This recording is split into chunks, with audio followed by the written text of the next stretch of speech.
இந்த பொண்ணு ஸ்கூல்ல ஃபர்ஸ்ட் ரேங்க் எடுத்திருப்பா. ரொம்ப சந்தோஷமா அவங்க அம்மா கிட்ட அந்த விஷயத்த சொல்லலாம் அப்படின்ட்டு வந்து அவங்க அம்மா வந்து அந்த சர்டிஃபிகேட் வாங்கி கிழிச்சு போட்டுருவாங்க. எத்தனை தடவை உன்னை இந்த படிப்புலாம் எடுத்துட்டு கல்யாணம் பண்ணிக்கோ அப்படின்னு சொல்ற, கேட்கவே மாட்டியா நீ அப்படின்ட்டு சத்தம் போட்டுட்டு இருப்பாங்க. இந்த பொண்ணுக்கு கல்யாணத்துல எல்லாம் விருப்பமே இல்லை, படிக்கணும்னு தான் ஆசை. ஆனா இந்த மாதிரி அவங்க அம்மா பண்ணிக்கிட்டே இருந்து ஸ்கூல் ஃபீஸும் கட்ட மாட்டேங்கிறாங்க. அதனால நம்மளோட செலவை நம்மளே பார்த்துக்கலாம் அப்படின்ட்டு ரோட்டோரத்துல போயிட்டு குட்டி குட்டியா பேம்ப்ளெட்ஸ்லாம் கொடுத்து கொஞ்சம் கொஞ்சமா காசு சேர்த்து வச்சுட்டு இருப்பா. இதை வச்சே நம்ம வந்து ஸ்கூல் ஃபீஸ் கட்டிடலாம் அப்படின்ட்டு அந்த பொண்ணும் வந்து யோசிச்சுட்டு இருக்கும்போது கரெக்டா அந்த காசையும் அவங்க அம்மா வந்து பிடுங்கிடுவாங்க. காலையில இருந்து கஷ்டப்பட்டு நான் சம்பாதிச்ச காசு என்கிட்ட கொடுங்க அப்படின்ட்டு கேட்கிறப்போ, உன்னை நான் சின்ன வயசுல இருந்து வளர்த்திருக்கேன், அப்போ அதுக்கெல்லாம் நான் கணக்கு பார்த்தா நான் எங்க பொறுத்து அப்படின்ட்டு எல்லா காசையும் வாங்கிட்டு போயிடுவாங்க. இப்போ இந்த பொண்ணு ஒரு நாள் வீட்டுக்கு போனா அவங்க அம்மா வந்து திருன்னு முழிக்கிறாங்க. உள்ள இருந்து யாரோ ஒருத்தர் வந்திருப்பாரு. அவரு வந்து இந்த பொண்ணோட அப்பா ட்ரெஸ் தான் போட்டிருப்பாரு. எவ்வளவு தைரியம் தான் எங்க அப்பாவோட ட்ரெஸ் போட்டிருப்ப நீ, கழட்டு அப்படின்னு சொல்லிட்டு அந்த பொண்ணு போயிட்டு சண்டை போட்டுட்டு இருப்பா. உடனே அவங்க அம்மா போட்டு பலார்னு அடிச்சுட்டு, யார் மேல கையை வைக்கணும்னு தெரியாமல கை வைக்கிற, அவங்க எவ்வளவு நல்லவர் தெரியுமா, என்ன ட்ரெஸ் போட்டா இப்ப என்ன இப்போ அப்படின்ட்டு திட்டுவாங்க. இதோட நான் இங்க இருக்கவும் மாட்டேன், நீங்களும் எனக்கு தேவையில்லை அப்படின்ட்டு அந்த பொண்ணு வந்து வீட்டு விட்டு வெளியே போயிடுவா. வீட்டு விட்டு வெளியே போயிட்டு இப்போ இந்த பொண்ணு வந்து படிப்பெல்லாம் முடிச்சு காலேஜ்லாம் ஜாயின் பண்ணி அதையும் முடிச்சுட்டு அதுக்கப்புறமா வந்து ஜாப்லயும் ஜாயின் பண்ணியிருப்பா. 5 வருஷம் ஆகிருச்சு. இப்போ கொஞ்சம் நல்ல நிலைமையிலேயே இருப்பா. ஒருத்தர் வந்து மீட் பண்ணியிருப்பா. இப்போ இவரு யாருன்னா, அன்னைக்கு ஒரு நாள் வந்து அவங்க அப்பாவோட ஷர்ட்டை போட்டு ஒருத்தர் வீட்டில் இருந்தார்ல, அவர் தான். நீ உங்க அம்மாவை போய் பார்க்கலையா, உங்க அம்மா உன்னை ரொம்ப மிஸ் பண்றாங்களே அப்படின்னு கேட்டிருப்பாரு. எங்க அம்மாக்கெல்லாம் என்ன பிடிக்காதே அப்படின்னு சொல்றப்போ, முட்டாளே என்ன ஆச்சுன்ட்டு உனக்கு தெரியுமா, முதல்ல தெரிஞ்சுக்கிட்டு பேசு அப்படின்ட்டு எல்லா ஃபிளாஷ்பேக்கையும் சொல்வாரு.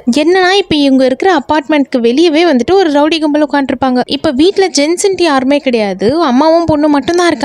அதனால இவங்களோட வீட்டு பக்கத்துல இருக்க ரவுடி கும்பல்ல இருந்து ஒருத்தர் டெய்லி இந்த பொண்ணு இல்லாத டைமா பார்த்து வீட்டுக்கு வருவாரு. உன் பொண்ணு மரியாதையா எனக்கு கல்யாணம் பண்ணி வச்சிரா அப்படின்ட்டு வந்து ரொம்ப தொல்லை பண்ணிக்கிட்டே இருப்பாரு. அவங்க அம்மாவும் அவ படிக்கிற பொண்ணு ரொம்ப சின்ன குழந்தை, அதெல்லாம் முடியாதுன்ட்டு வந்து எவ்வளவு போராடி பார்த்தாங்க. ஆனா உன் பொண்ணு எனக்கு கல்யாணம் பண்ணி வைக்கல அப்படின்னா அவ்வளவுதான் அப்படின்னு ரொம்ப மிரட்டிட்டு இருப்பாரு. அந்த டைம்ல தான் அந்த வயசானவர் ஒருத்தர் இருந்தார்ல, அவர் வந்து சப்போர்ட் பண்ணிக்கிட்டு வந்திருப்பாரு. இந்த ரவுடி பையன் அடிச்சு போட்டதுனால இப்ப அவரோட சட்டையெல்லாம் கசங்கி போயிட்டு இருக்கும், கிழிச்சு வச்சிருவாங்க. அதனால அவங்க அம்மா தான் உள்ள கூப்பிட்டு போயிட்டு அவங்களோட ஹஸ்பண்ட் ஷர்ட் கொடுத்துட்டு இருந்தாங்க, இதை போடுங்க அப்படின்ட்டு இப்படி கதவு சத்திட்டு வந்திருப்பாங்க. ஆனா அதை வந்து பார்த்து இந்த பொண்ணு தப்பா தான் நினைச்சிருவா. அது மட்டும் இல்லாம இப்ப இந்த பொண்ணு வந்து கல்யாணம் பண்ணிக்கிட்டு போயிடுன்னு சொல்றதுக்கு காரணம் என்னன்னா, இப்ப இந்த ரவுடி பசங்களெல்லாம் எதிர்த்து இவங்களால சண்டை போட்டுட்டு இருக்க முடியாது, சப்போர்ட் பண்றதுக்கும் ஆள் இல்லை. அதனால கல்யாணம்னு ஒன்று ஆயிடுச்சுன்னா அதுக்கப்புறம் ஹஸ்பண்டோட பொறுப்பு தான், அவர் பார்த்துப்பாரு, நம்ம கொஞ்சம் நிம்மதியா இருக்கலாம், நம்ம பொண்ணு சேஃபா இருப்பா அப்படின்றதுக்காக தான் கல்யாணம் பண்ண சொல்லியிருப்பாங்க. ஆனா என்னதான் சொன்னாலும் சரி அவங்க பொண்ணு கல்யாணமே பண்ணிட்டு இருந்திருக்க மாட்டா. அதனால தான் வேற வழியே இல்லாம மனசே இல்லாம அவ்வளோ கல்நெஞ்சுத்தனமா நடந்துப்பாங்க. எல்லா உண்மையும் தெரிஞ்சுக்கிட்டு இப்ப இந்த பொண்ணு வந்து வீட்டுக்கு வந்து பாப்பா. அவங்க அம்மாவை ரொம்ப நேரமா தேடிட்டு இருப்பா. உள்ள ரூமுக்குள்ள போயிட்டு பார்த்தா அவங்க அம்மா இல்ல, அவங்க அம்மாவோட போட்டோ தான் இருக்கு.